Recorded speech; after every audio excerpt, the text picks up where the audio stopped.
गुबुनजों खारनाय आरो उन्दै बैसोआव हाबा जानाय बेनि सायाव गुवारै नोंथांमोनजों सावरायगोन। नैबे समाव जोङो बड'लेण्ड बुब्लिनि स्टुडिय'आव जों हांख्रायना लाबोदों। बिथाङानो जाबाय मालती रानी नार्जारी। बिथाङा नैबे चाइल्ड वेलफेयार कमिटि क'क्राझारनि चेयारपारसन आरो बिथाङा ब्राउफेडनि फाउन्डार चेयारपारसन।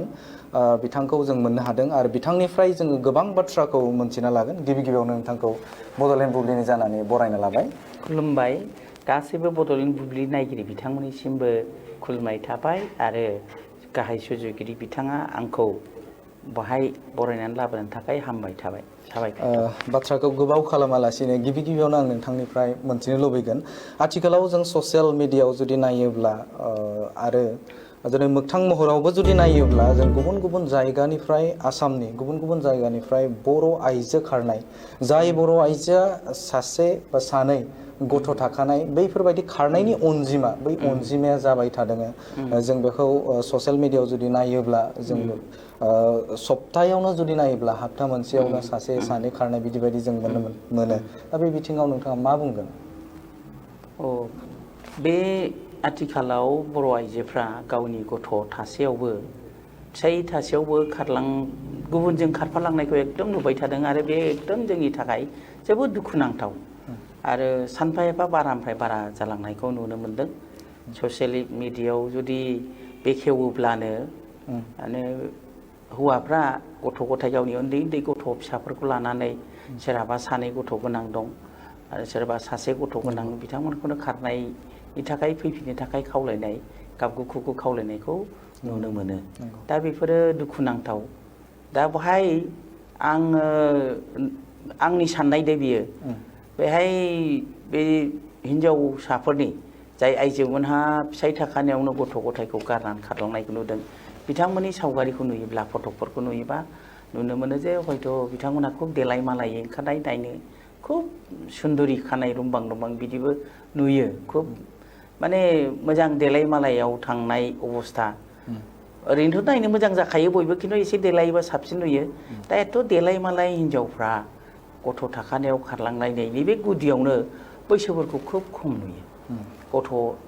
सासे गोनां, सोरनाबा गथ'आ बोसोरबा जाबाय, सोरनाबा सानै गोनां, सोरनाबा बोसोरनै जाबाय, गथ'आ बोसोरथाम जाबाय। बेबायदि गथ' गोनांफ्रा खारनायाव जुदि बिनि बैसोआ जुदि 24-25 बोसोर जादोंबा दा आथिखालाव बे बेसेबां बैसोआव हाबा जाया। दा ओंखायनो बिथांमोनखौ आंनि साननायाव बिथांमोना चाइल्ड मेरिजनि भिक्टिम। बिसोरो बिनि उन्दै बैसोआव हाबा जानायनि बलि जानांगोन। हाबायाथ' अनेक रोखोम जायो। हयथ' बिसोरो उन्दै समाव बुजियैयाव बिसोरो खायसे मोजां मोनलायनानै थांलायनायबो जागोन। बिसोरो मोजां मोनलायनानै आरो खायसे बिदिनो न'निफ्रायबो बहाबा मोजां केन्डिडेट मोनदों होननानै उन्दैयावनो हाबाबो हरो, समाजाबो हाबा हरो। दा बे उन्दै बैसोआव हाबा जानायफोरनि गोसोआ मेचियर नङा। बिसोर बुजिया हाबाया मा। जेनेबा 14 बोसोर 15 बोसोराव हाबा जाबाय, 16 बोसोराव हाबा जाबाय, 18 बोसोरनि सिगां आयेन मथे 18 बोसोर जायाबा हाबा मोना। दा बेहाय होनदों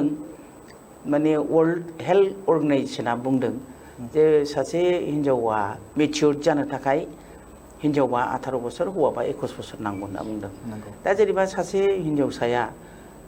16-17 बोसोर न'आव थाबाय, बिसोरथ' फिसा हिनजावसो जाहैबाय। गेलेनानै देरनाय मानाय न'नि फिसा हिसाबै हयथ' न'नि अभाबखौ नायनानै सोरबा एसे एनै मावै दाङैबो थांगोन। खिन्थु हाबा जाखांनाय लोगो लोगो बे सोरनिबा बिसि जाहैनांगोन।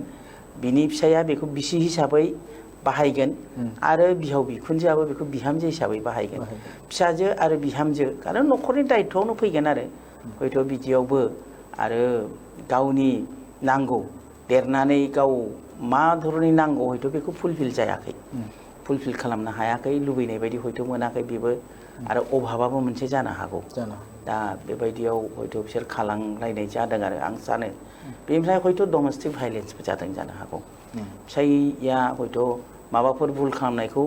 रायनायखौ गोसा मोनदों, खारन बे बुजिखाया, बे समाव बुजिखायाखै, रायनायखौ गोसा मोनदों आरो हयथ' बेबायदि सोरजोंबा एसे एनै फन रायलायब्लाबो सन्देह खालामनाय जादों, बाहाय दावराव दावसि जादों। बे डमेस्टिक भायलेन्सआबो बा इन-लसफोरनिफ्रायबो बिहाव बिखुनजोनि न'खरनिफ्रायबो एसे आरो गिदिर नङा बिदिबो थानो हागौ दा बेखौनो गोसा मोननानै हयथ' खारदोंबो जानो हागौ आरो खायसेयावथ' डमेस्टिक भायलेन्सआ साभाबिक नाथाय आं बेखौ बुंगोन बिसि फिसायजों बिदि फैलायलायनाय बा मानिबा रागा जोंलायनाय डमेस्टिक भायलेन्स जायखौ बुंदों बिनि थाखाय गथ' गथायखौ नागारनानै थांनाङा खारन आयेननि बेबस्था दङ आयेनगत भाबै बिथांमोनहा पुलिस केसल' होलायनाङा जोंहा दा ससियेल वेलफेयारनि गेजेरजों वमेन वेलफेयार अफिसार दंखायो वमेनखा दा बिजे आइजोखा ओंखायनो खाथियाव फैनानै बुंफैनानै लानो हायो बा न'नि मानसिफ्राबो खोन्थाफैनो हायो दा बिथांमोनहा आयेनगत भाबै मा बेबस्था दङ मा खालामनो हायो बेखौ जोङो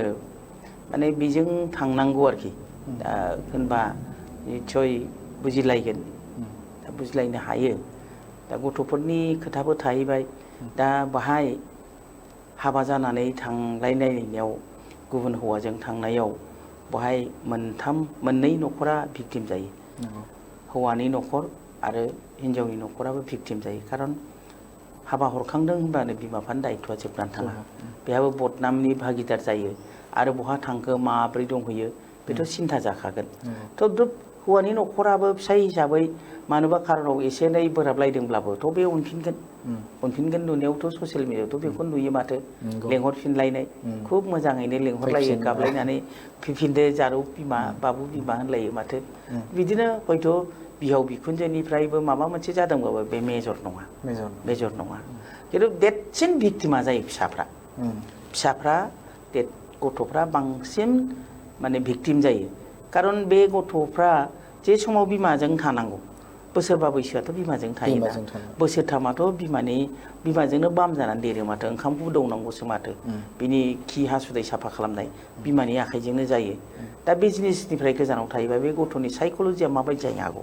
एफेक्टआ ओंखायनो देरसिन भिक्टिमा गथ'फ्रा जायो ओंखायनो माने साननांगौलगिया बाथ्रा बेनो सासे बिमाया गाव जोनोम होखानाय गथ'फोरखौ गारनानै माबा मोनसे गावनि लुबैनायखौ सुफुंनो थाखाय बा मानिबा सोरनिबा बलिबो जादों जानो हागौ सोरनिबा प्रलभनाव बिसोर बिनिबो भिक्टिमाइजबो जादों जानो हागौ हिन्जावफ्रा दा बेफोरखौ गावनि गथ'खौनो नेवसिनानै थांलायनो हानायनि बिसोरनि साननाया माबायदि जानो हागौ बे साननांगौलगिया बाथ्रा आरो बेखौ माने नागिरनांगौआबो जाबाय आरोखि दाथ' गावजों गाव थांलायोब्ला बेथ' गावजों गाव गावनि हारिजों गाव थांलायनायाव हयथ' समाव मोनफिनलायनाय फैफिनलायनायखौबो आसा खालामजायो बांसिनखौनो नुदों जे गुबुनजों थाङो गुबुनफोरजों थांनायावथ' बे एकदम माने गाज्रियैनो साननानै लानांगौलगिया जायो फैफिननायखौथ' आसा खालामजाया दा बे बिथिङावनो आङो मोनथिनो लुबैगोन जोङो नुनो मोनो माखासेयाव जे रं नाम्बारजों थांनाय बै बिथिङावबो जानाय नुदों आङो मोनसे जोंनि साइडखिनो मोनसे केस मोनदोंमोन बड'लेण्ड बुब्लिनि गेजेरजों मोनसे रादाब फोसावदोंमोन दा बेवहाय हिन्जावाबो बेहाबो सानै गथ' दङ आरो जायबा माने हाबा लांगोन बेनियाबो गथ' दङ खिन्थु सानैनि गेजेराव हिन्जावाबो बे फनजों बुंबाय आं हाबा जायाखै फिसायाबो बुंबाय आंबो हाबा जायाखै दा बायदि होनलायनानै सानैजों हाबा जादों ओमफ्राय लास्टाराव बिसोरो सानैजों रायजोजों लिंलायना समाज बेब'स्थाजों जाय हौवाला जेबा हाबा होनो नागिरदों बेखौ लायफिनलायनायबो बिदि जादों दा बे बिथिङाव बबेबा नङा बबेबा मोनसे बिथिङाव मबाइला माबाफोर इफेक्ट खोलैदों नामा बे सायाव बे खारलायनाय बे बिथिङाव हाबा लालायनायनिफ्रायनो बे खारलायनायसिम बाहायनो रोङै मबाइलखौ बाहायनो रोङै सुबुंफोरनि सायाव जोबोद एफेक्ट गोलैदों फरायसायानो जाथों मानो जाथों बे हाबा जानायावबोथ' माने बबेनिनो रं नाम्बारजों फैनायनि बिजामादैया आंनावबो अफिसाव गोबां रं नाम्बारजों बिदि फैयो चाइल्ड मेरिज केसावनो रेस्किउ खालामनानै फैयो दा बे मबाइला जेरैबायदि दानि जुगाव मानसिफोरनि थाखाय जोबोद सहायनि जादों गोरोंफोरनि थाखाय बाहायनो गोरोंफोरनि थाखाय जोबोद माने खामानियाव होदों नाथाय बाहायनो रोङैफ्राबो मबाइलफोरखौ एकदम माने नुबानो बयनोबो नांगौ जाहैबाय दामि मबाइल लाबाय जेरावनाखि बहाय टाइम पासनि थाखाय सिनेमाबो नुयो सिरियेलबो नुयो बायदिसिना नुयो बेबायदियाव बाहायनो रोङैफोरनि थाखाय बे खुब गाज्रि जादों आरो खुब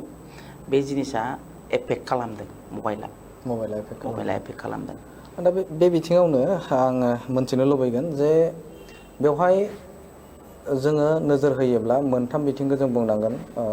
बे आइजो खारनायनि बेलायावनो जों जुदि नायोब्ला बेवहाय बिसि फिसाय आरो समाजखौ जों बुंनांगोन। दा बे बिथिङाव बबे मोनसे बिथिङा दुरबल थानायनि थाखाय खारनाय बा हमनानै ला नैबे गुबुन जायगायाव थांनाय बे बुस्थुआ जादों होननानै नोंथाङा सानो? बेहाय आङो बबेबा मोनसेखौल' दाय खालामदों बा दुरबल जादों होननानै आं बुंनाय नङा। दा हौवासा बा हौवा हिन्जाव बे समाव हौवासा जाला हौवा हिन्जाव फिसाय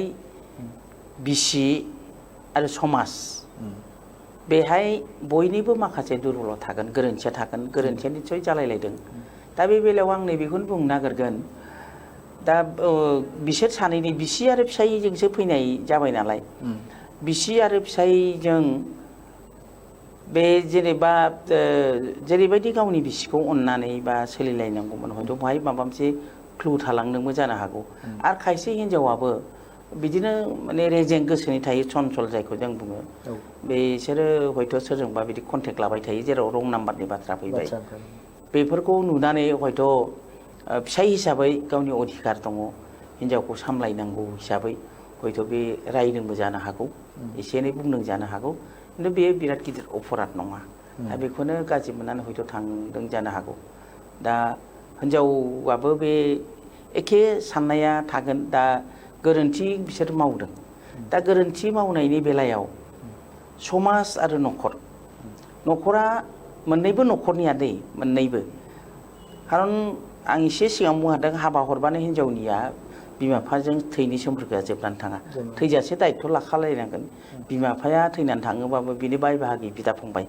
अनलायनो बिब' बिनानाव अनलायनानै दायथ' लालायनांगोन। दा बेहायनो हिन्जावसाया मानोबा बिदि जादों बेखौ हथात जानाय नङा, बेयो हथात जायाखै। निस्सय बिदिनो समजों जालायदों, माबा सोरजोंबा मबाइल रायलायबाय थानानै दाय जालायबाय थादों बेखौ हयथ' मिथिबोदों। दा मिथिबोबाय थानायाव हयथ' हौवाया सानदोंमोन आंनि अधिकाराव आं रायदों, आंखौ गारनानै थांनाय नङा हयथ' सानदों। बिदिनो हयथ' रायनायफ्रा बारायदों। दा बे बेलायाव न'खर मोननैयाबो दायथ'खौ लालायलायनानै बुजायलायनांगोन। बिसोरनो मेइन जिनिसा गोसोखौ स्थिरता लाखिनायनि मोनसे बुजायनायखौ लाबोनांगोन। बेखौ जों बुंगोन काउन्सिलिं। बिसोरनो काउन्सिलिंनि प्रयजन जागोन। हौवानि न'खराबो हिन्जावखौ बिहामजोखौ खालि हौवाखौल' राइट साननानै बिहामजोखौ दाय नुबाय थानानै दाय नुनानै बिनि सायाव दाय फोनांनो नागिरोबाबो बेबो गोरोन्थि जागोन। बा हिन्जावनि न'खराबो बिजामादैनि सायावल' दाय नागिरबाबो बेबो गोरोन्थि जागोन। ओंखायनो सिगाङाव फेमिलियानो न'खरानो मोननै न'खरजों आरो बिसिजों फिसायजों बिसोरो माने जुदि मिथिखादोंब्ला बेखौ थिग खालामनानै लानाया मोजां। बिनिफ्राय दा जे बारायबाय थानायखौ जों होबथानांगौब्ला समाजा सांग्रां जानांसिगोन। खिन्थु समाजनि आखायाव फैगोन। दा बे बिथिङाव समाजाबो जोंना दुरबल जाबोनायखौ जों नुदों। समाजा जेनेबा आं माखासे उदाहरनखौ होनो हायो। जोंनाव मोनसे केस फैदोंमोन जे बिसि फिसाय बुलायबाय थायो, जौ लोंनानै हिन्जावसाखौ फैयो। खिन्थु बेबो खुब माने 18 इयार्सआव हाबा जानायमोन। जों उनाव सार्टिफिकेटखौ नुदों। गथ' सानै दं, सासेया 10 बोसोर आरो सासेया 5 बोसोरबा बैसोनि। दा बेहाय हाबा जाबाय, साख्रि मावलायलायो, सेन्ट्रेल डिपार्टमेन्ट रेलवेआव साख्रि मावलायलायो। बेनिफ्रायथ' बिदिनो सिगाङावबो सोलिबाय थादोंनो, उनहालागै बिदि टर्चारा बारा जाबाय। हिन्जावा थानो हायैयाव बे खालांबाय। दा माने एक्सिडेन्टजोंबो बिथाङा आथिं बायदोंमोननो। दा बेखौबो बिसियानो आबार खालामदों। जेबायदि आबाद खालामनांगौ सासे आथिं माने सिखारनो हायै मानसिखौ बेखौ आबाद खालामनांगौ 6 मास। बिनि उनावबो हिन्जावसाया डिफारेन्सा हौवाजों हिन्जावजोंनि बैसोनि डिफारेन्सा 16 इयार्सखा। एकदम डिफारेन्सआनो। दा बेहाय हौवाया सन्देह खालामो सोरजोंबा मोजां मोननाय दङ। दा बिदिनो बे अयथासाराव ओंखाम दै होबाबो ओंखाम जालाया, दै होनायखौबो जाया, माने एसे खुइख्रां खुइसि खालामलायो। बिदि जालायदों होननानै जोंनाव रिपर्टआव फैबाय। दा बिमाया हिन्जावसाया न'आव थांनाय समाव गथ'खौ लांनो नागिरनायाव बोबथालायनानै लाखिनाय जानायाव गावनि अधिकारखौ मोननो गथ'खौ मोननो थाखाय जोंनि खाथियाव फैबाय CWCआव तखननो आङो बाहाय मोनसे हम इनभेस्टिगेसन खालामबाय जोंनि नियम बायदियै नुहैबाय जे बे बिफाजों गथ'फोरखौ दोननो हानायनि रावबो गैया बिमाया सासे बिमा दङ हौवानि बिमा बेबो गावबो बैसो जानाय आरो आथिङा सोलिया दा बे न'खराव गथ'फ्रा देरनांगौनि जेबो बेबस्थानो गैया फारसेथिं बिमानावबो थांबाय बिमाया गावनि बिमा बिफानि न'आव एसे एस्टाब्लिश आरो मोजां आरो गथ'आ हिन्जावसाया हायार सेकेन्डारि पास जाखानानै हाबा जादों बे ग्रेजुवेटबो जाबावबाय गावनि माबायाव बेफोरखौ फोरोंनो नागिराखैमोननो बेनिफ्राय गथ'फोरखौ माबानानै रेस्किउ खालामनानै लाबोनानै आं बिमानो हरबाय थेवब्लाबो समाजखौ आं बुंदों लेंहरनानै बुंदों जे सामाजिक भाबै नोंसोर रायलायलायदो हौवानि न'खराबो हिन्जावनाव दाय हमनाङा हिन्जावखौ दाय हमो नालाय हिन्जावानो मोजां नङा बिदि नङाबा बे लेंग्रा फिसायखौ गारना मानो थांनांगौ गथ'फोरखौ गारना मानो थांनांगौ दा बिदि दाय होलायलायोबा गोजान जागोन आं समाजखौनो लेंहरनानै बुंदों हरिनिखौबो बुंदों जे बे खुनु दिन डाइभर्सआव थांनो नाङा डाइभर्स जायोबा मेनटेनेन्स खरसा हिन्जावा मोनगोन बे दंगौ खिन्थु गथ'फोरनिफ्राय बिमा बिफाखौ गोजानाव बोखानाय जागोन जाहाथे बिदि खालामलायनाय जाया ओंखायनो मोननैबो समाजखौ लेंहरलायनानै बुजायलायनानै उनावहाय फैखांनानै 15 दिनसो उनाव हौवायाबो लांनो फैलायनायाव थांलायलायदों दा मोजाङै दङ दा समाजा बिदि दायित्व लालायनांगौ हाबानि बेलायाव बा मा जादों बे खारनखौ दा दिनैथ' थांखांबाय होननानैबो थानो नाङा थांखांखाबाय खामानि गैला बे जानो नाङा दा मानो थांखो बे खारनखौ दिहुननांगोन दा बहाय आं माखासे संगठननि बाथ्राखौ लाबोनो लुबैगोन समाजाथ' समाज बेबस्था खालामनांगोन जोंहाथ' बर'फ्रा गोदो खथ' मोजां समाज बेबस्था दंमोन लोमजानायाव जालायनाय लोंलायनाय हाबाखौनो जन गामिनि समाजानो खुंनानै होयोमोन दासो बे चाइना मारा लुनायफ्रा माबा टेन्ट हाउसनो ओंखाम संनायबा माबा संग्रा थांग्रा लांग्रा नांलायलायबाय समजों जायो बेबो आगोलथ' गामियानोथ' खालामोमोन गासिबो सोरबा माइ गायनो हायिखौबो गायनानै होयोमोन माइ हानो हायाबाबो हानानै होयोमोन जोंनाथ' बर' आइजोफ्रा एकदम माने सावरि जालायनानै इन्दि लुनानै इन्दि जि फानलायलायोमोन बर' आइजोफ्रा बेखौ खालामोमोन गायनाय फुनायावबो बिदि खालामोमोन बे एथ' सुन्दर समाज बेबस्थाजों एथ' बोसोर जुग समाजखौ खांबोनाय समाजा दा दुरबल जानो नाङा दायित्व लाथारनांगोन समाजावनो बांसिन दायित्व लानांगौखौ आं नुहुरो आरोखि खारन बे गारजेनफ्रा मान सनमाननि खोथा लानानै मानानै आन्दायबाय बिसोरो बे समाजा दायित्वखौ लाथारनांगौ दा बे बिथिङाव जुदि जोंनाव आइजोफोरनि बेलायाव नायोब्ला आबोब दङ दा आबोबनि जे खामानि बबेबा नङा बबेबा मोनसेयाव लोरबां जादों नामा बे बिथिङाव खामानि मावनायाव जायनि जुनै दिनै आइजोनि खारनाय जे अनजिमा बे अनजिमाया बारानिफ्राय बारा जादों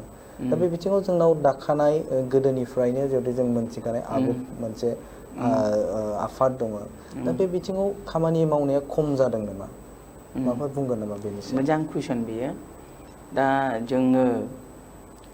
1986 नि 14 जुलाइआव आथोब अल आसाम ट्राइबेल उइमेन वेलफेयार फेडारेसनखौ गायसननाय जादों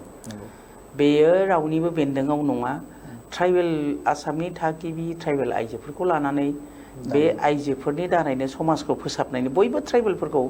फोसाबनायनि मोनसे ससिय' इक'नमिक डेभेलपमेन्ट बेखौ लानानै जों बेखौ दानाय जादोंमोन बिनि फाउन्डार कनभेनरा आं आब' प्रमिला फाउन्डार प्रेसिडेन्ट बिनिफ्राय जेब्ला बेखौ 87आव फुल फ्लेजेड दाबाय बे समाव आं चिफ कनभेनर आब' प्रमिलाया माने प्रेसिडेन्ट जानानै बे आथोबखौ माने दैदेनबोनाय जादों बाहाय जोङो समाजाव बर' समाजाव गोबाङानो गथ'फोरखौ स्कुलाव हरनो नागिरामोन बिसेसकै हिन्जावसाफोरखौ हरनो नागिरामोन जोङो खिन्थु गामि थांनानै हिन्जावनि फिसाफोरखौबो लेखा फोरोंथारनांगौ जेनेबा मेट्रिक पास जाखांबाथाय आरोबाव हाबा हरनांसिगौ होननानै बांसिनानो बा मेट्रिक फेल जाबाय पासआथ' खुब खम जायोमोन बै समाव होमबानो हाबा हरनायावसो जेन'बा हिन्जावनि फिसाया हाबा जानोसो जोनोम जादों हाबा जानो थाखाय जोनोम जादों बे मोनसे साननाया दङ औ बेबायदि बाहायोमोन आरो दा बेफोरखौ जोङो माखासे लाबोदों एवारनेस लाबोनानै जों बेखौ खालामदों बिनिफ्राय ज' बोरैहाय गथ' गथायखौ खांनांगौ बेफोरखौ फोरोंलायनाय जादोंमोन दा बेयावनो उपेन्द्रनाथ ब्रह्मनि दैदेननायनि जे डिभाइड आसाम 50-50 बे आन्दलना फैबाय आन्दलन फैनायावबो बहाय माखासे समाज सोदांनाय जेनेबा जाहा था जौ लोंनानै जेरैबो थालाबायनाय जौ लोंनो मोना बिनिफ्राय जोङो जुदि जाथिखौ मोजाङै दाफुंलांनांगौबा आथोबनिफ्राय मोनसे माखासे डिसिसन दंमोन जे माने बिहारि मोना बादा होनाय बिहारि मोना एकदम बिहारि लानो मोना खारन बिहारि थानानैबो गथ'फ्रा भिक्टिम जायोना न'खराबो सिलिंखार जायो ओंखायनो बिहारि होबथानाय बेबो आथोबनि मोनसे डिसिसनमोन बेनिफ्राय गुबुन हारिजों हाबा जानाय गुबुन हारिजों हाबा जानो मोना दा बिदिखौ बोखालायनाय जायोमोन लायदोंबा बहाबा थांदोंबा लायफिनलायनाय जायोमोन बिनिफ्राय बोरैबा जुदि थांथारदोंब्ला मोनस्लाबाखिसैबा दन्द'बो फोनांलायनाय जायोमोन बे बिहारिफोरखौबो बोखारलायनाय जायोमोन बिनिफ्राय दायना दायनि समाजाव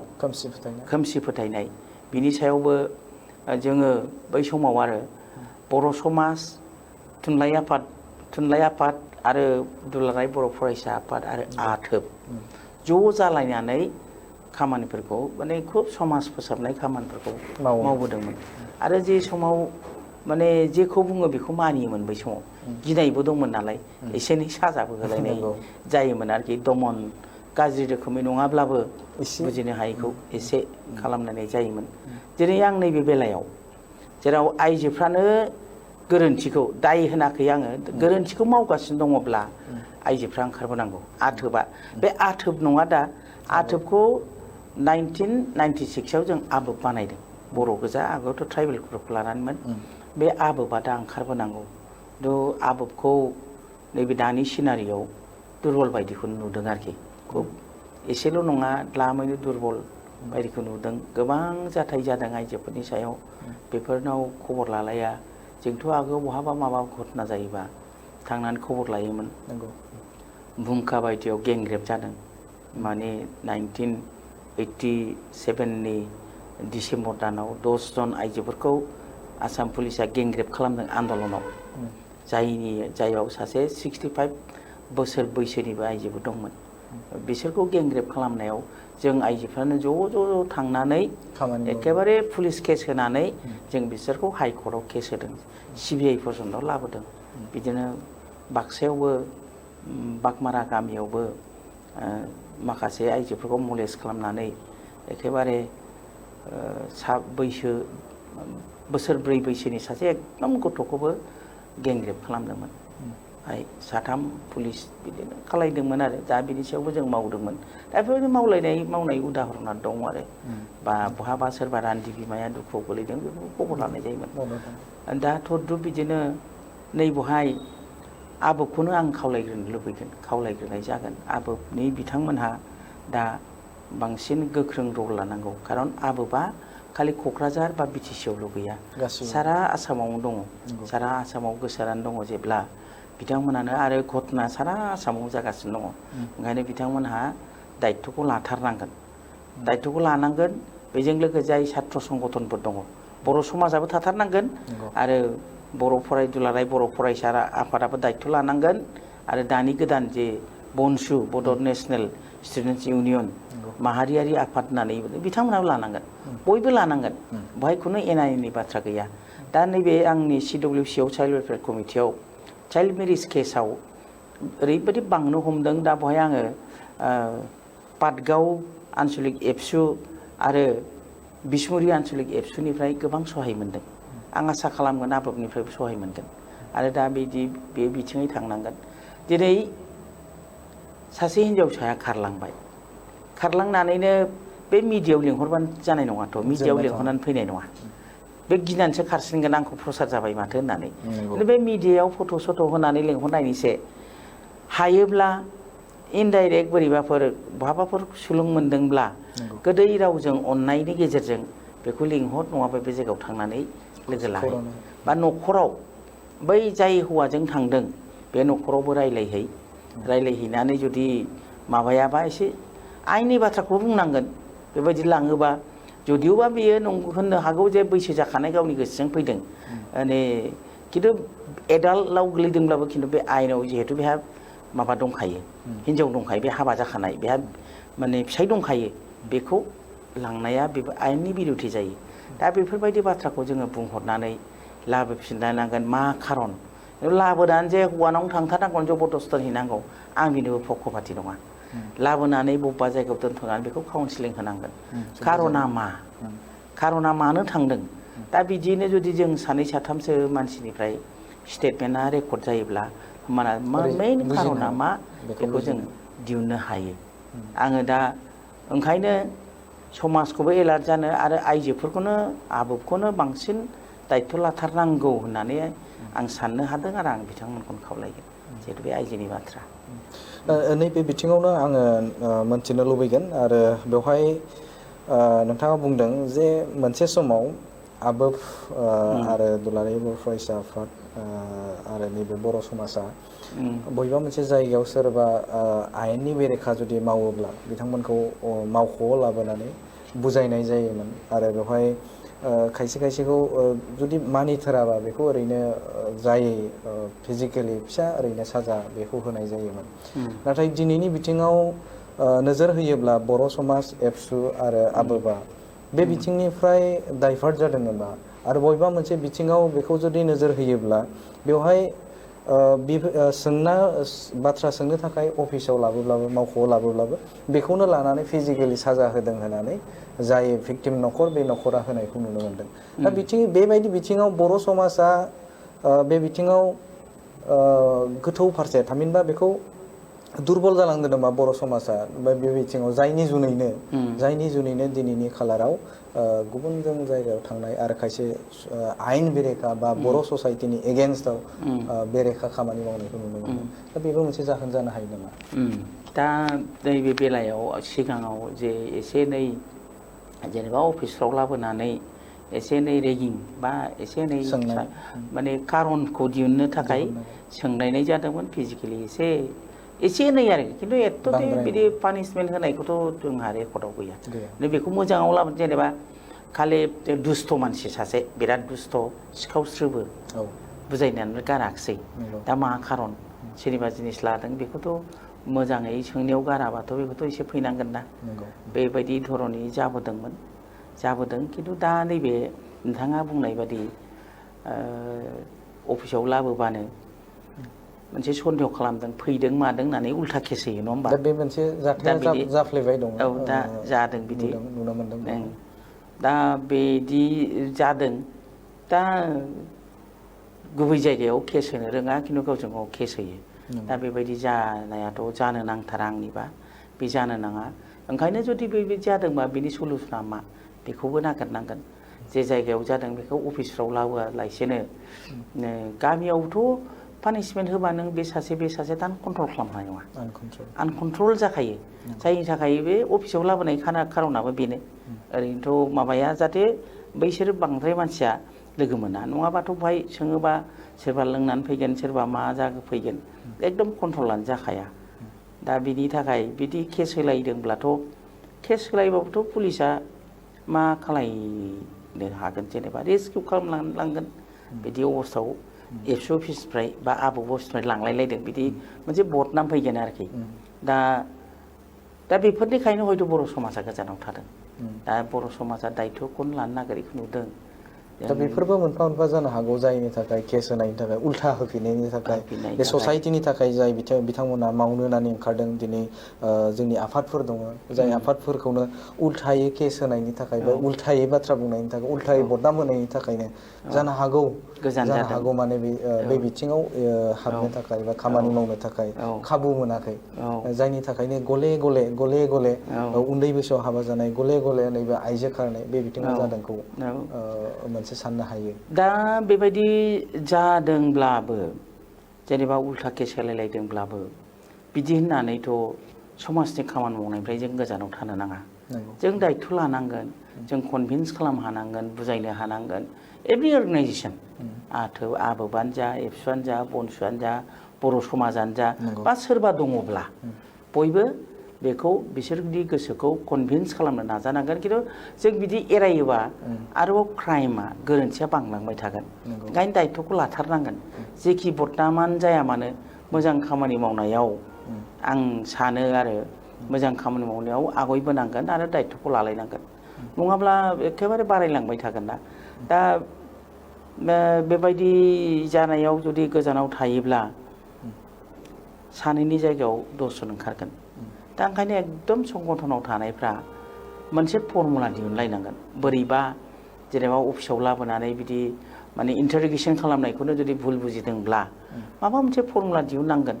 बा जेनेबा सिगाङाव जों आबोब, एबसु, बर' समाज जयैनो मावलायलायोमोन। हिनजावफोरनि केसब्ला आबोबफ्रा आइजोफोरखौ लानानै बेखौ इन्टारगेसनखौ खालामोन बा स्टेटमेन्टखौ लालायलायोमोन। दा माबा आबोबजों एबसुजोंबो माखासे जायगायाव डिफारेन्सखौ नुजाथिदों, खिन्थु बे जोंनि समाजनि थाखाय मोजां लक्षन नङा। बे जातीय संगठनफ्रा डिफारेन्स लाखिलायनाया थिग नङा। बे थिग नंलायलाया दा दुरबल जालांनायफ्रा, ओंखायनो बिदियावनो समाज सुद्रायनायाव दुरबल जालांनायखौ नुदों आरो। ओंखायनो आं बेखौल' बुंबाय जे दायथ' लालायनांगोन, फर्मुला बाहायनांगोन। खिन्थु एखेबारे जोंखौसो दाय होयो होननानै एरायलायोब्ला जोंनो गावनो गोरोन्थिनि भागिदार जागोन, बयबो समाजाबो। आङो नोंथांनिफ्राय मोनथिनो लुबैगोन जे आथिखालनि समाव जोङो ससियेल मिडियायाव बाहायनायनि बिथिङाव जुदि नोजोर होयोब्ला, बिदिनो बे बिथिंनिफ्रायनो जुदि नोजोर होयोब्ला जोङो गुबुन जायगायाव खारनाय मानाय बेखौ जों बांसिन बेनिफ्राय नुनो मोनो। बेहाय स्पेसियेलि जाय बिथांमोना दिनैसिमबो नैबे बिथिङाव बा जाय बिथांमोना नैबे दिनैनि सावरायनायखौ नायबाय दङ, दा बे बिथिङाव बैफोरबायदि सुबुंफोरखौ जाय बिथांमोना नैबे गुबुनजों थांगोन बा थांनो थाखाय प्लानिं खालामदों, दा बिथांमोननि थाखाय माबाफोर बुंनो गोनां दङ नामा? बुंगोन नामा माबाफोर? गुबुनफोरजों थांनायखौथ' बिसिनि प्लेनिंखौथ' मिथिखाया जानो हागौ, मिथिनाय थाखाया। खिन्थु आं बेखौनो बुंदों, फिसायाबो एसे आन्दाज मोनखायो निस्सय, डाइरेक्ट' खेबसेनो थाङाखै। न'खरनि बिमा बिफायाबो एसे एनै मिथियो निस्सय। दा ओंखायनो थांनायनि सिगां दायथ' लानांगौखौ आं बुंदों आरोखि। दायथ'खौ लालायनांगौ गारजेनफ्रा, जाहाथे थांनायनि सिगां होबथालायनाय जायो। बेनिफ्राय ससियेल मिडियानि गेजेरजों माबानायफ्रा प्रसारानो जालायलायबाय। दा जाय बिथांमोनहाबो ससियेल मिडियायाव खामानि मावो, आं बिथांमोनखौबो खावलायगोनसो, बिथांमोनहा एखेबारे गथ'फोरनि फट'खौथ' खेबनो मोना, खेबनाय जायो, फट'खौनो आपल'ड खालामनाय जायो, बिमाखौ नागिरहोयो गथ'फोरखौ गाबै। दा बे इमसना गथ'फोरनि सेहेराजों नङा, बिसोरनि सेन्टिमेन्टजोंसो। दा बिदि खालामनायनि सिगां जाय बिथांमोनखौ माने दायथ' होदों जे आंनि बिसिया बहा दं आं नागिरनो, बिदि रिकुवेस्ट खालामलायनाय जादों। दा बिनि खारनखौ जुदि बिथांनावनो माखासे स्टेटमेन्टखौ रेकर्ड खालामो, स्टेटमेन्टखौ लानानै आरो रेकर्डिं होनदोंबा आं एखेबारे बे मिडियायाव रेकर्ड खालामनायखौ बुङाखै, बे बिथांनि स्टेटमेन्टखौ मिथिनानै लानानै बिनिफ्राय फेमिलिनि हिन्जावनि न'खरनिखौ निस्सय सोरबा नङा सोरबा सासे मिथिखायो, बहा दंहैयो, सोरजों थांदों बेखौ मिथिखायो। दाय फोदो होलाया जासेनो जाय सेंग्राजों थांदों, गावनि हारिब्ला जाय सेंग्राजों थांदों बिनि गामियावबो थांलायनायनि बेब'स्था थानांगोन। दा बेनि थाखायनो समाजा दायथ' लालायनांगौ बाथ्रा बेयावनो फैयो। सोर थांगोन बे गामियावलाय? सोरबाथ' थांनांबाय। दा थांनांनायनि दायथ'आवनो जाहैबाय गामिनि समाज आरो नैबे संगठनफ्रा, बिथांमोनहा दायथ' लालायनांगोन। माने बेमारखौ सिकित्सा खालामनो थाखायबा माबा नङा माबाखौ फर्मुलाखौ खालामनांगोन। बिनि उनावहाय सेकेन्ड जाहाथे बेबायदि जाया, बेनि थाखाय बेब'स्थाबो थानांबायना, नङाबाथ' बै थांखानायखौ लाबोफिननायावथ' जोबला। आरो बिदि लाइन लागासिनो दङना बिरादनो। दा सानफ्रामबो जेनेबा साननैजों सानथामजों सानफ्रामबो नुनायखौ नायोब्लाथ' एभारेज माथो सप्तायाव सासेयानो गोलैनाय बा सासेनि बारा गोलैलांबाय खारफालांनायफ्रा। दा बेबायदिखौनि थाखाय माखासे सिन्था धारा लालायनानै जाहाथे आरोबाव बिदि जाया, बिनि थाखायनो सोरबाफोर मिथिखादोंबा, सोरनिबा फिसाइया मिथिखादोंबा, गावनि हिन्जावा बिदि गोसथोनाय दंबा बिदि मबाइलाव बिदि रायलायो, बिदि भुल साननाय बेहा डाउटबो थादों जानो हागौ। थेवबाबो सोरदोबा खिन्थानाया मोजां, सोरदोबा खोन्थानाया मोजां, खोन्थानानै लानांगोन। खिन्थु खारखांनानैसो बुङोबा बे जानाय नङा, गावनावबो गोरोन्थिया थागोन। ओंखायनो मोनसे कनफिडेन्सआव लानानै, बिसासाव, फोथायनायखौ लानानै बे खोन्थानांगोन सोरनोबा, जाहाथे माने बुजायलायनानै लाखिलायनो हायो। आरो जुदि माबायाबाथ' बेबायदिजों माखासे मा खालामनांगोन। खिन्थु मानसि जानानै जुदि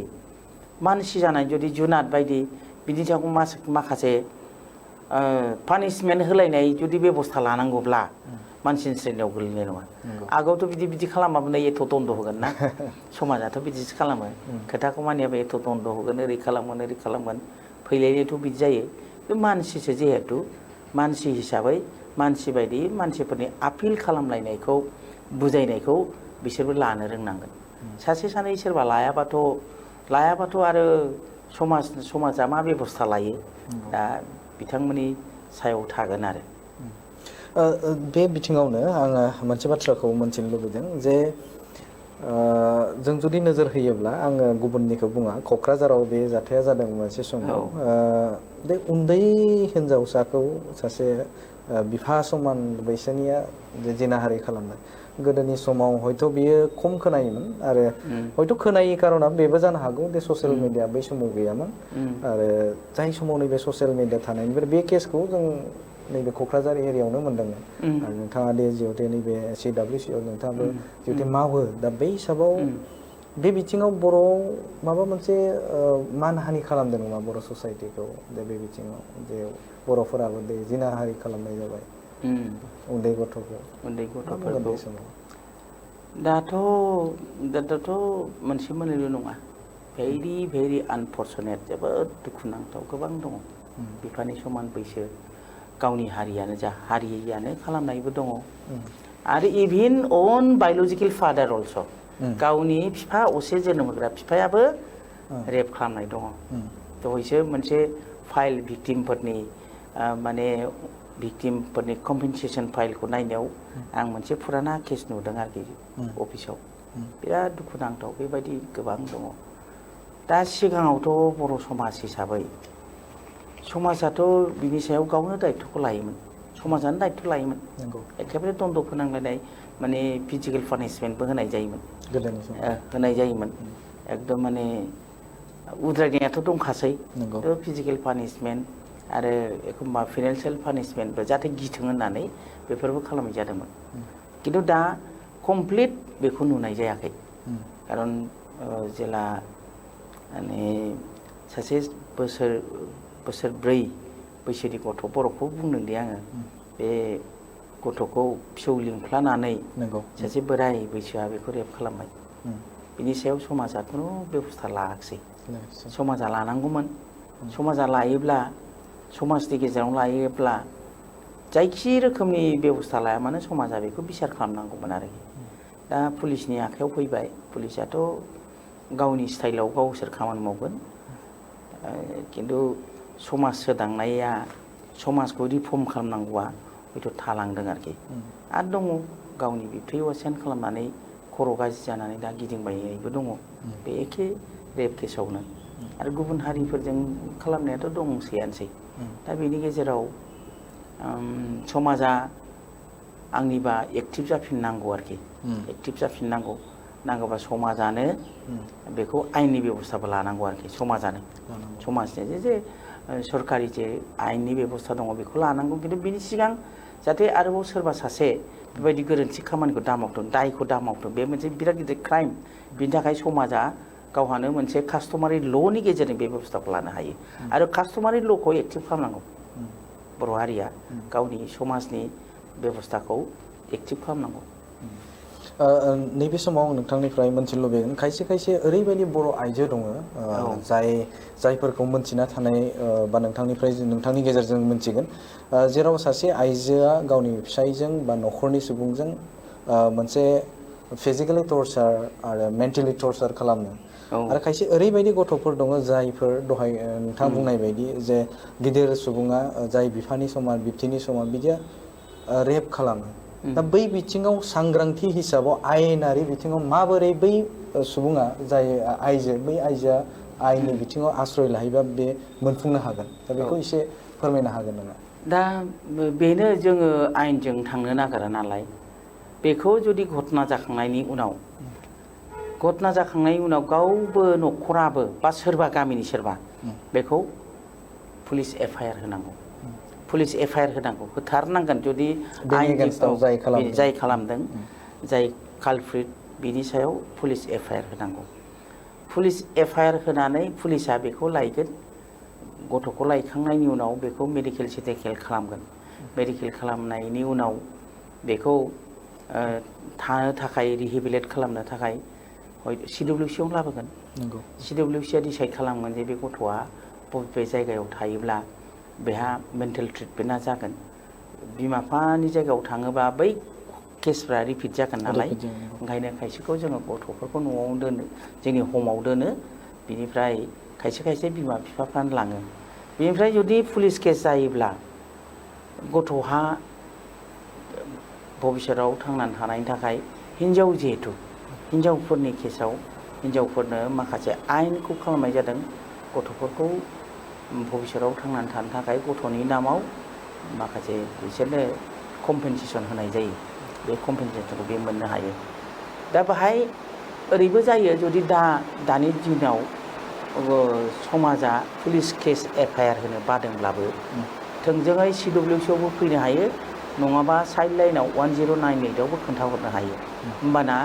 CWC आ केसखौ नायनानै गावनो एफआइआर होगोन नङाबा गथ'आ पुलिस एफआइआर जायाब्ला गथ'आ जे कम्पेनसेसन मोननांगौ दं बेखौ मोननाय नङा बेखिनिखौ खालामथारनांगोन आरो ओमफ्राय पानिशमेन्टआ गिदिर जिहेतु बे पक्स' सासे माइनर गथ' एकदम उन्दैफोरखौबा माइनर गथ' 18 बोसोरनि गोजौआवबा बिनि केसनि धाराया आलादा जायो खिन्थु बिल' 18 बे माइनर उन्दै गथ' बिनि सायाव बिसारा आलादा जायो बे पक्स' एक्टआव थाङो बे गासै जिल्लायावबो बे नोंथाङा जे एसे बेथ' दङ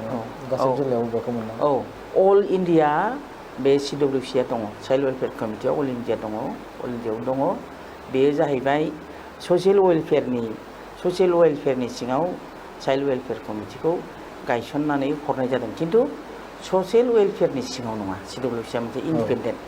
इन्डिपेन्डेन्ट बडि बेयो 7 मेम्बार थायो बेवहाय सासे चेयारपारसन आरो 7 मेम्बार बिनि गेजेराव 3 साननानै जे डिसिसन लागोन बेनो फार्स्ट क्लास मेजिस्ट्रेटनि खामानि हायो बेहाय आयेनगत भाबै खुनु कर्टनि जेखि आयेनानो जाया मानो गथ'नि बेलायाव CWC निख्रुइ देरसिन आयेन गैया ओरैबायदि इन्डिपेन्डेन्ट बडि बियो आरो बेयो जाहैबाय सुप्रिम कर्टनि अर्डार बे सुप्रिम कर्टनि अर्डारखौ जायखि गभर्नमेन्ट फैया मानो बेखौ फल' खालामथारनांगौ दा जोंनावबो जेरावबो दङ आसामावबो दङ BTC आवबो जेरावबो दङ औ आरो बे थाखानांगोन गथ'नि माने हिरु हुरक्खा होननानै चाइल्ड प्रटेक्सन बेखौ खालामनो थाखायनो बेखौ नांगोन नैबे बिथिङावनो आङो दाजाबदेरदोंमोन जे आइजोफोरनि बेलायाव जे गावनि फिसाया बा न'खरनि सुबुङा फिजिकेलि जुदि बेखौ साजा हैबाय थायोब्ला मेन्टेलि टर्चार खालामबा बै आइजोआ माबायदि बे न्यायखौ मोननो हागोन दा बहाय बे डमेस्टिक भाइलेन्स बेयो जोंना बर'फ्रा डमेस्टिक भाइलेन्सखौ बांसिन बर'फ्रानो जेखि केस जाया मानो जेखि घटना जाया मानो केसजों गेलेनो नागिरा केसनि खाथियाव थाङा खुनु एफआइआर खालाया दा बे आइजोआ जुदि गाव अटिस्ट मोनदोंब्ला बा बे आइजोनि सोमोन्दै सोरबा मिथिगौबा बिनि फ्रेन्ड सार्कोलावबो सोरबा मिथिगौबा बा सोरबा न'खरनियानो मिथिगौबा बेखौ बे माबायाव वमेन वेलफेयार कमिटियाव फैनांगौ होमबा सासे आइजो अफिसार दङ बे आइजो अफिसारा बिनि थाखाय मा बेबस्था दङ बेखौ फोरोंगोन आरो बे CWC आवनो बे दंखायो औ बेहाय CWC नि नङा बियो जिहेतु बे एटाचखा बिनिफ्राय मोनसे उफाय दंबावो 10 सरि आं बे नाम्बारखौ गोसोआव गैला बे माबानि वमेन वेलफेयारनि मोनसे कड नाम्बार दं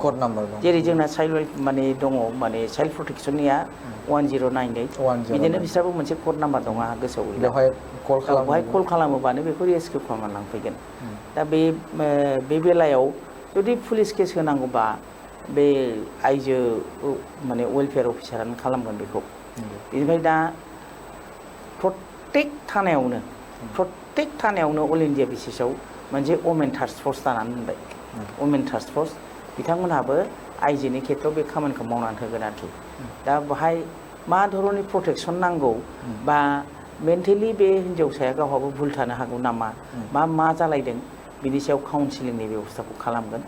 जुदि केस एफआइआर खालामनांगौबा केस फाइल खालामगोन बेनिफ्राय बिनि जे मोन्थाय दङ गभर्नमेन्टनिफ्रायबो माखासे कम्पेनसेसन थागोन आरो जुदि हौवाया साख्रियावलाबा बिनिफ्राय माखासे जे मोननांगौ दङ बेखौ बे मोननो हागोन आरोखि बे बेबस्थाया गोरलैयैनो फैयो आरो जिखुनु फेमिलि डमेस्टिक भायलेन्सआव गोलैयोब्ला बिनि बेबस्था थायो आरो जोबथारनायाव आं नैबे बाथ्राखौ नोंथांनिफ्राय मोनथिनो लुबैदों गासै बिथिंखौबो लानानै जे बर' ससाइटिया नैबे बिथिंनिफ्राय सांग्रां जानो थाखाय बा माफोर खावलायगोन नामा जे बे बिथिङाव लानानै गासै बिथिंखौबो लानानै बेवहाय हाबा जानायनिफ्राय लानानै उन्दै बैसोआव हाबा जानाय बेफोर गासै बिथिंखौबो लानानै गुबुनजों खारनाय बे बिथिंखौबो लानानै जा नैबे समाव फोरमायनो गोनां आङो गिबियावनो बड'लेण्ड बुब्लि नायगिरिजों लोगोसे गासै बर' समाज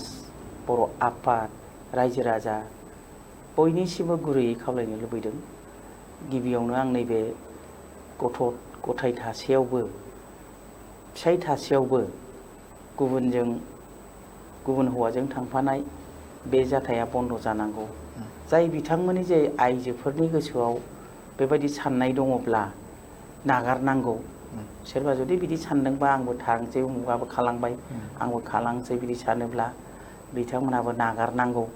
समाजा बिनि सायाव एक्टिभ जानांगौ आरो जायफोरनि हौवाफ्रा बिसिया बिदि खारजादों बहाय जोंना बै खारखांबाय माबा माबि बाहेरायाव खोथा रायलायोना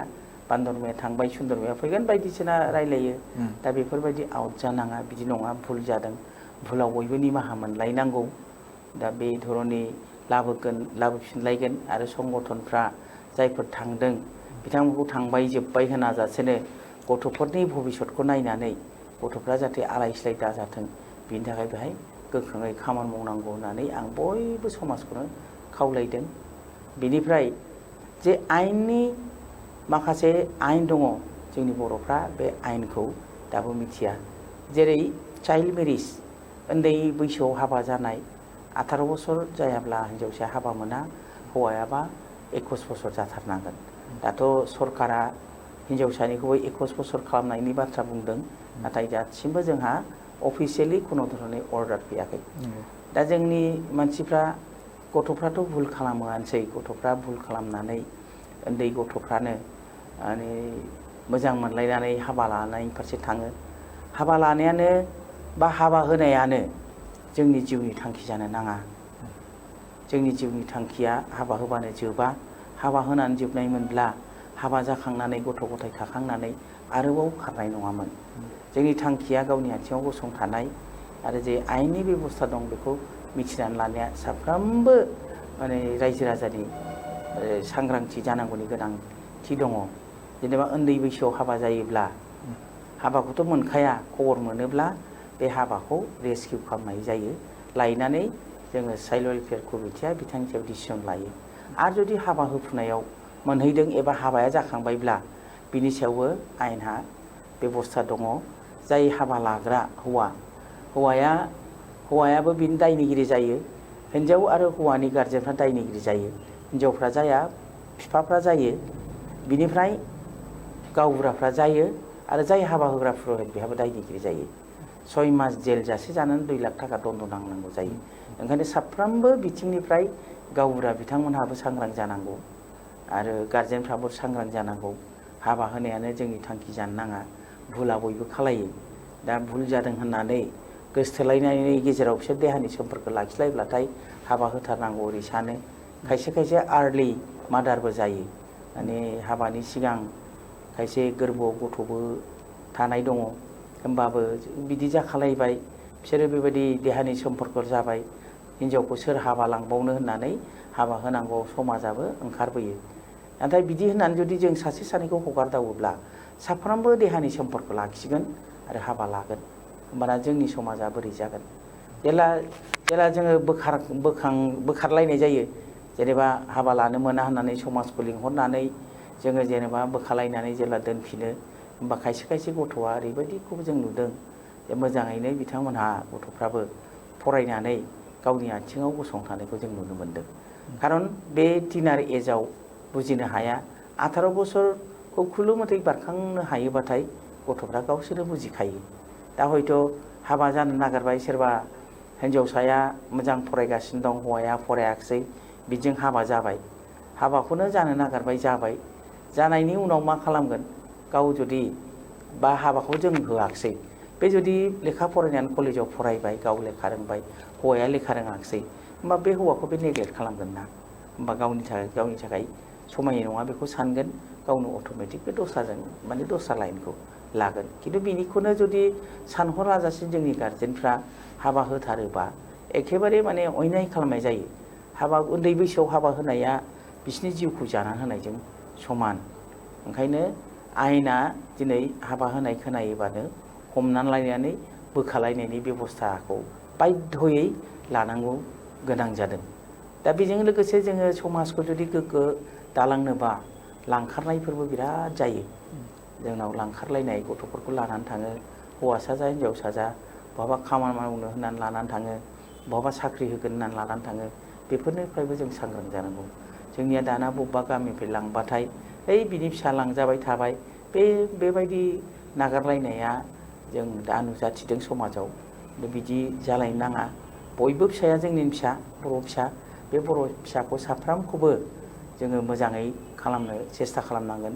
सोर साननो हायो जे जोंनि बे उन्दै समाव हाबा जानो नागिरनायनिफ्राय रैखा मोननाय बा सोरजोंबा बहाबा फानहैजानाय हिनजावसा बा हौवासाफ्रा देरनानै जे बिसोरनि भबिसतआवबो गिदिर मानसिनि खाफाल लिरनाय गैया बा गिदिर मानसि जानो हानाय गिदिर मानसि होनना बुङोबा साख्रि बाख्रि लानो हानाय IAS अफिसार IPS अफिसार बा सोरबा राजखान्थि बिथिङावनो दावगालांनो हानाय बिसोरनि खाफालाव जे गैया जों बेखौ साननो हाया थागोन ओंखायनो उन्दैयावनो बिसोरनि जिबनखौ धंस' खालामाजासेनो बिसोरनि थांनानै थानायाव हासार होनानै दै सारनानै बिसोरखौ गोथाङै लाखिनायासो जों साफ्रोमबो समाजनि साफ्रोमबो सुबुंनि बिबान आरो आं बेखौनो आसा खालामगोन बेखौनो लुबैगोन आरो बे सायाव बयबो माने गुरुत्थ' होनानै माने खामानि मावगोन होननानै आंहा फोथायनाय दङ नैबे समाव बिथां जानो हागौ नोंथांमोना बिथांनि जे बाथ्रा बुंनाय गासैखौ बुजिनो हादों बिथाङा आइजोफोरनि सायाव गोबां बाथ्रा बुंबाय उन्दै बैसोआव हाबा जानाय बिनि सायाव गोबां बाथ्रा बुंबाय गुबुनजों खारलांनाय जे जाथाय बे मा सायाव माबोरै जानो हागौ बिनि सायावबो बिथाङा रोखायैनो फोरमायबाय आं आसा थिदों नोंथांमोना गासैबो बिथांनि जे बुंनाय बेखौ बुजिनो हादों नैबे समाव नोंथांखौ बड'लेण्ड बुब्लियाव नोंथांनि बेसेन गोसा समखौ होनायनि थाखाय फिन साबायखर बावबाय नोंथांखौ बिदाय लाबाय गोजोन्थों।